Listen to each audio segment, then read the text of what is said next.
Ever since I ended up in a wheelchair due to an accident 3 years ago, my husband and mother-in-law have become much colder towards me. One night, my husband said something I couldn't believe. "Sorry, but could you please leave this house for a moment?" "What? What do you mean?" I asked, shocked. "I mean exactly what I said. My mother and I talked it over and decided," he replied. "Are you saying you want a divorce?" I asked, trying to understand. "Yes, that's it. I've been thinking about it for a long time now. You can't earn any money, so I don't need you," he said harshly, as if he was squeezing blood from a stone. "I understand. Thanks for everything, and thanks for leaving me with nothing," I said, getting up. I left, knowing it would take them some time to realize the meaning of my words. My name is Linda Gray. After graduating from university, I have been working at my current company for 7 years. "Well then, I'll be heading out. Thanks for your hard work." "Thanks for your hard work too," a colleague replied as I closed my laptop and got up from my seat. I looked at the clock by the window and saw it was already 4 hours past my regular working time. An afternoon meeting had run late, and I had been preparing for a conference and responding to emails, which took longer than I expected. I left the office, got in the elevator, and went down to the first floor. As I walked through the automatic glass doors at the entrance, I saw that the sun had already set. I checked the train schedule on my phone as I left the company gate and headed to the nearest station. On my way, I saw 2 of my husband's colleagues walking in the same direction. I wondered if Jack, my husband, was already home. We had stopped talking about work at home recently, so I had no idea if he was busy. Talking about work at home had been making Jack cranky, so we naturally stopped discussing it. As I rode the train home, I stared out the window, lost in thought, watching the scenery go by. When I was dating Jack, we used to finish work at the same time so we could go home together. But for the past year or 2, our schedules have been completely different. On the train, I noticed a young couple near the door, maybe college students, having a fun conversation about a movie they saw recently. Their happy scene reminded me of my own past, and I had to close my eyes tightly to stop the emotions from overwhelming me. "I'm home," I called out as I opened the front door, took off my shoes, and saw the neatly lined up shoes in the entrance. It seemed everyone else was already home. I heard the living room door open behind me and the sound of slippers coming closer. "Welcome home, Linda. You were late today," my mother-in-law, Jessica, said warmly. "I'm home, mother-in-law. I'll start preparing dinner right away," I replied. "Oh no, you don't have to rush. You're tired from working overtime, aren't you?" she said kindly. "Not really," I said cheerfully. The afternoon meeting ran late, but things should settle down soon. I walked with Jessica to the living room. After getting married, it was just Jack and me. But last year, when his father got sick and was hospitalized, we moved into his parents' home and have been living as a family of 4 ever since. "Welcome back, Linda. You've had a tough day, haven't you?" My father-in-law, who was reading the newspaper on the living room sofa, greeted me warmly. "I'm back," I replied with a smile. Last year, he had a sudden brain hemorrhage and needed emergency surgery. While his condition was serious for a while, he has fully recovered after his rehabilitation. He is calm and friendly, and I liked talking to him since the first day we met. He used to be the head of the finance department before he retired, and he often gives me useful advice on managing the household budget. When I visited, we finished preparing dinner and gathered around the table as a family. Jessica mentioned that Kelly, who came over for lunch the other day, had a daughter named Jolie who had grown a lot. "Kids grow up faster when they're not yours," I responded. "Kelly is as beautiful as ever, and having a child really makes her look even more graceful," Jessica continued. "I guess so," I replied. "Kelly is Jessica's niece and Jack's cousin. Jessica often seems disappointed that Jack and I don't have children. She's not very happy that I continue to work after our marriage and often hints that she would like us to have a child whenever we meet. Honestly, I've always found it hard to deal with Jessica, especially since we started living together. She tends to bring up the topic of having children, especially on days when I come home late from work. You could have had a child if you had started earlier, Linda. But I suppose it can't be helped because you're busy with work, she said. I nodded along, feeling uncomfortable. I glanced at Jack, who was quietly eating his meal without looking at me. Jack and I were colleagues at the same company and got married in our 3rd year of dating. We were told that it would be best if I became a housewife if we had a child, but we have both continued working since our marriage and haven't had any children. Both of us have wanted a child and tried everything from herbal medicine to medical tests, but nothing has worked. Despite a sense of loneliness, we decided to keep living as a couple and focus on our work. However, I started to feel a distance growing between Jack and me. We got married out of love and promised to make each other happy, but our relationship has gradually become cold. I think it started when Jack began having trouble at work. He didn't tell me anything, but I heard from a senior colleague in his department that Jack was struggling because he couldn't keep up with his peers. Jack is a gentle person who doesn't handle pressure well and tends to push himself too hard. I knew without him saying anything that he was feeling anxious and frustrated about the situation. But whenever I tried to offer him support, he would refuse to talk about his worries, insisting that he was fine and that I shouldn't worry. So he continued to keep his feelings to himself. I couldn't push him to open up, and I felt helpless that I couldn't be there for him. Even so, on our days off, we would make an effort to travel together or spend a relaxing day at home, enjoying our time together as a couple. When I felt drained from our unsuccessful attempts to have a baby, Jack was always there, quietly supporting me. That's why, even if I couldn't solve Jack's problems directly, I wanted to be by his side, providing comfort and peace. The turning point came when I got a promotion at work. I was recognized for my achievements on the projects I worked on and was one of the fastest among my peers to get promoted. That's amazing, congratulations, Linda, Jack had said. I can't forget the look on his face when he congratulated me. I was so touched that I could only manage a simple thank you. As my work got busier, the distance between Jack and me seemed to grow. We spent less time together, our conversations became fewer, and when my income surpassed Jack's, we hardly even made eye contact anymore. I would watch Jack as he finished his meal in silence and then left the table without a word. I can't help but wonder if I hadn't been afraid of being pushed away and had tried harder to support him, would we have a different relationship now? When I opened my eyes, the first thing I saw was the bright white light of a fluorescent bulb. After blinking a few times, I looked around and realized I was lying in a hospital bed. I looked down and saw an IV in my arm, and both of my legs were wrapped in layers of bandages and casts. The moment I tried to move, an intense pain shot through my body. Tears welled up in my eyes from the sheer pain. My body felt as heavy as lead, and it seemed impossible to move. What on earth had happened? I tried to recall my memories leading up to that moment. I remembered going to work as usual, finishing a meeting and report, and leaving work on time for the first time in a while. After leaving the office, I was heading towards the station, which was busier than usual because of rush hour. Then I heard the screeching sound of sudden brakes from behind me. I turned around and felt a violent shock. I realized I'd been hit by a car. Fear and pain spread through my body. I worried about the condition of my body now. I heard footsteps approaching, and suddenly the curtain around my bed was opened. "Oh, Mrs. Gray, you're awake, but you shouldn't try to get up yet," said a young female nurse in a rushed tone. "I understand you're confused, but your doctor will explain everything shortly.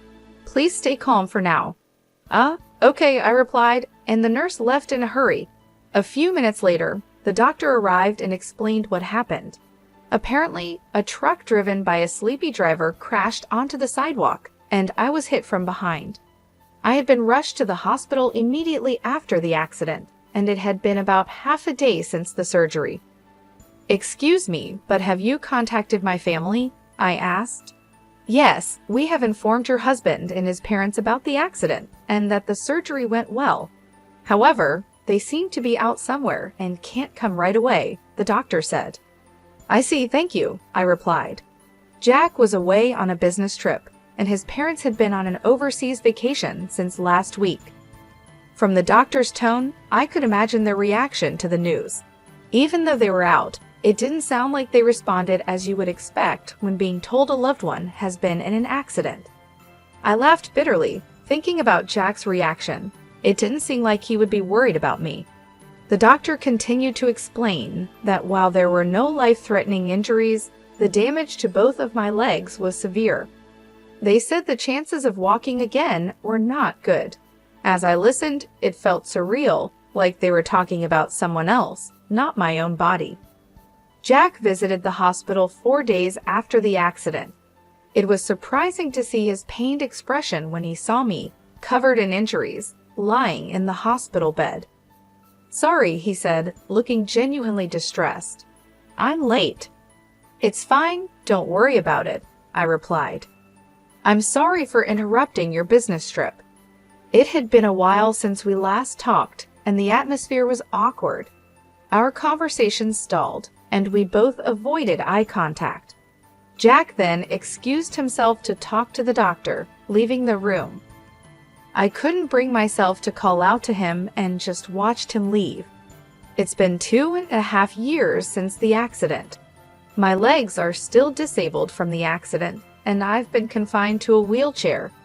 Since the accident happened while I was leaving work, I managed to stay with the company for a while, but it became too hard to continue, so I resigned about 5 months ago.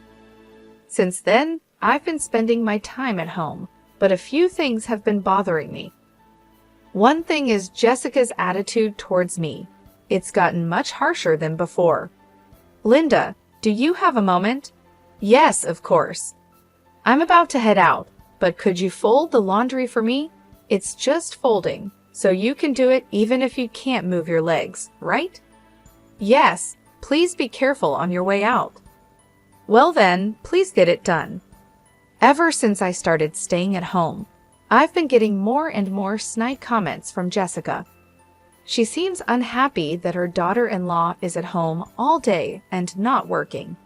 Now, every time we meet, her requests come with a side of sarcasm. I sighed as I folded the laundry. The other thing that's been on my mind is Jack's job. According to a former colleague, Jack seems to be struggling at work more than ever. He's being outperformed by younger colleagues and subordinates who joined after him. He seems to be viewed as a burden by those around him. He used to keep to himself after coming home from work, but lately he's been taking out his frustrations on me more often. Must be nice, Linda. You don't have to worry about work relationships anymore, and you get to eat without having to work. I heard from Mom that you've been lazing around all day doing nothing.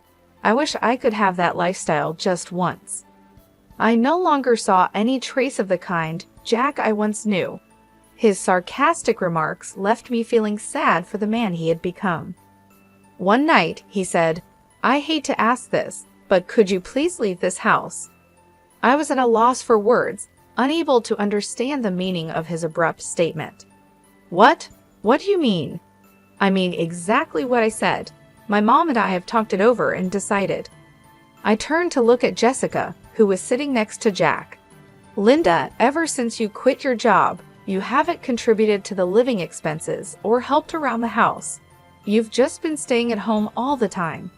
To be blunt, it's a nuisance for you to stay here any longer," she said. I don't. Don't you think it's rude to live off others without making any contribution to their household?" Jessica continued, a triumphant look in her eyes. Jack remained silent, avoiding eye contact with me. "Jack has a tough job too. Just because you're married, he doesn't have to support you anymore," she added. I looked at Jack, who was staring down. "Jack is asking me to leave." Is this your way of saying you want a divorce? Yeah, that's it. I've been thinking about it for a long time, he replied. So after all this time, you have no feelings left for me? Why would there be? Of course not, Jack said, his words spilling out like a flood. Do you know how miserable I feel every time I see your face? You must have looked down on me, thinking you were better than me every day. It felt like the threads of our relationship were unraveling one by one. I tolerated you because you were contributing to the household expenses, but things have changed now. You're just someone who neither works nor has money, he said, clenching his fist, his words cutting like a knife. I don't need you now that you can't earn money. The last thread snapped. I understand, I said. For the first time, Jack looked at me. But I have a condition. All the divorce procedures will be handled through a lawyer. If you agree to that, I will pack my things and leave within the week. Sure, that's fine, right, Jack? Jessica said. Jack nodded silently. Well then, that's how it is, Jack, I said, jolting him out of his silence. Thank you for everything up until now, and thank you for leaving me with nothing, I said before walking out. A few days had passed since I left the house. When I checked my phone, I saw a call from Jack. I stared at the screen for a few seconds before picking up. Yes. Linda, I'm sorry. Could you please come back? He said. What's this all about all of a sudden? I asked, surprised by his change of heart. I heard from my dad that even after you quit your job, you've been covering our living expenses. You've been investing since you were working, haven't you? And now you're able to cover living expenses with the money you make from dividends, Jack said, his voice tinged with regret. Yes, that's right. So what? I responded, not sure where he was going with this. I left the household budget to you and my dad, so I didn't know anything about our finances. I thought we were living off my income, but now I realize we were mostly living off yours. I really regret saying such terrible things. I'm sorry, Jack continued, his tone softer, almost pleading. After we got married, we merged our finances, and I began investing my own money. My father-in-law encouraged me to invest, and he was the only one I talked to about financial management and investments. Jack never showed any interest in our finances, leaving it all to his dad and me. So, what am I supposed to do if I come back? I asked, trying to keep my voice steady. Well, my dad says that with my income alone, it's impossible to maintain the same standard of living we've had. Besides, I'm not confident that I can keep my current job for much longer. I'm struggling at work, and I don't know how much longer I can hold on, Jack admitted, his voice breaking. So what you're saying is you want me to come back so we can live comfortably? I asked, my anger rising. You really have some nerve. There was a long pause on the other end of the line, and I could hear Jack breathing heavily, trying to find the right words. The reason I never said anything before is because, even though my feelings have changed, I believed that deep down, you still cared about me. But you're not the Jack I once loved anymore, I said, my voice trembling with emotion. That's not true, Jack said quickly, his voice full of desperation. I still care about you. I've just been going through a lot, and I've made mistakes. I know I've hurt you, but I want to make things right. Please come back. I sighed, feeling the weight of the years and the pain we had both endured. Jack, it's not that simple. You've hurt me deeply, and it's not just about the money. It's about how you've treated me, how you've taken me for granted. You've become someone I don't recognize anymore. I know, and I'm truly sorry. I've been a fool, and I've let my pride get in the way. I miss you, and I miss us. I want to make things right, but I need you to help me. Please, Linda, come back, Jack pleaded. I need time to think, I said, feeling the tears well up in my eyes. You can't just expect me to come back and pretend everything is okay. We need to talk about this, really talk, and figure out if we can find a way forward together. Okay, I understand, Jack said, his voice barely above a whisper. Take all the time you need. Just know that I'm willing to do whatever it takes to make things right." As I hung up the phone, I felt a mix of emotions. Part of me wanted to believe Jack, to believe that he could change and that we could find a way to rebuild our life together. But another part of me was deeply hurt and uncertain if I could ever trust him again. I knew that whatever decision I made, it wouldn't be easy, and it would take a lot of time and effort to heal the wounds that had been inflicted over the years. "I still love you, Linda," Jack said, his voice full of desperation. "There's no need for you to say anything more," I replied firmly. "All my feelings for you have vanished. The last time we talked, I made it clear that whatever happens to you and your family from now on, I just don't care. Thank you for leaving me with no trust, no memories, nothing at all," I continued, my voice cold and unyielding. "Wait, Linda, please forgive me," Jack pleaded, his voice breaking. "I'll handle all the divorce arrangements through my lawyer. Don't ever contact me again," I said, my tone final. I hung up the phone and immediately blocked his number, cutting off any further communication. After that, the divorce process moved quickly, and I made a clean break from Jack. The only person I still kept in touch with was my father-in-law. One day, my phone rang. It was my father-in-law. "So have you had any trouble living alone since you split up with Jack?" he asked kindly. "No, not particularly," I replied, feeling a bit relieved to talk to someone who genuinely cared about my well-being. "That's good to hear. I'm sorry for the trouble we caused you, Linda. When I heard what happened from Jack and my wife, I was so angry that I couldn't help but shout. I shouldn't have ignored the terrible way my wife and son treated you for so long. I'm truly sorry that I didn't do more to help," he said, his voice filled with regret. "It's okay, sir. Please don't worry about it," I replied, trying to ease his guilt. "Actually, I caused some trouble too. After I left, things didn't go well at the house.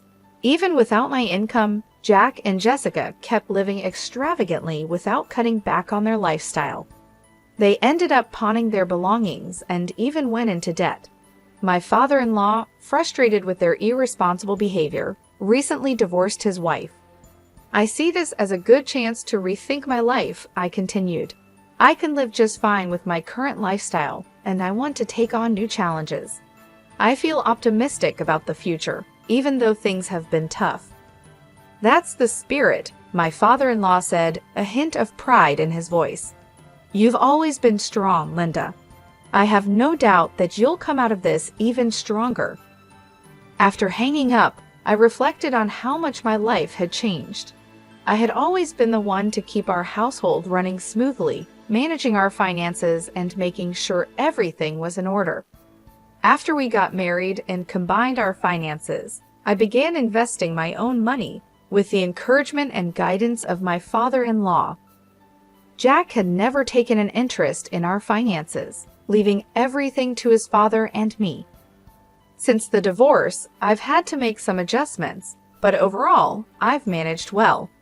I've learned to live within my means, cutting back on unnecessary expenses and focusing on what truly matters. I've also started taking on new challenges, exploring new hobbies, and reconnecting with old friends. It hasn't been easy, but I've found a sense of independence and self-reliance that I hadn't realized I was missing. Reflecting on my relationship with Jack, I couldn't help but feel a mix of sadness and relief. We had once been so in love, but over time, our relationship had deteriorated. The pressure from his job, the expectations from his family, and our struggles to have a child had all taken their toll. Jack had changed, becoming someone I no longer recognized. His coldness and lack of support had driven a wedge between us, and no matter how much I tried to reach out to him, he had pushed me away. When I finally made the decision to leave, it was the hardest thing I had ever done. But now, looking back, I realize it was also the best decision for both of us. Jack needed to face his own issues, and I needed to find my own path. The divorce proceedings were straightforward, thanks to the help of my lawyer and the support of my father-in-law. He had always been kind to me, treating me with respect and offering his wisdom and advice on financial matters. Even after the divorce, he remained a source of support, checking in on me regularly and offering his assistance whenever I needed it. I learned that after I left, the household fell into chaos. Without my financial support and management, Jack and Jessica continued to spend recklessly, refusing to cut back on their lavish lifestyle. They eventually had to pawn their belongings and even went into debt. My father-in-law, frustrated with their irresponsibility and fed up with the constant stress, decided to divorce Jessica. Now, I see this as a chance to reassess my life and set new goals. I've been focusing on my own happiness and well-being, taking things one day at a time. I found new strength within myself and a renewed sense of purpose. I've also started to explore new opportunities, whether it's a new hobby or a potential career change. Life may not have turned out the way I expected, but I'm determined to make the most of it. As I laughed cheerfully with my father-in-law over the phone, I felt a sense of relief and hope. The future is uncertain, but I'm ready to face it with a positive attitude and an open heart. I'm grateful for the lessons I've learned and the support I've received, and I'm excited to see where this new chapter of my life will take me.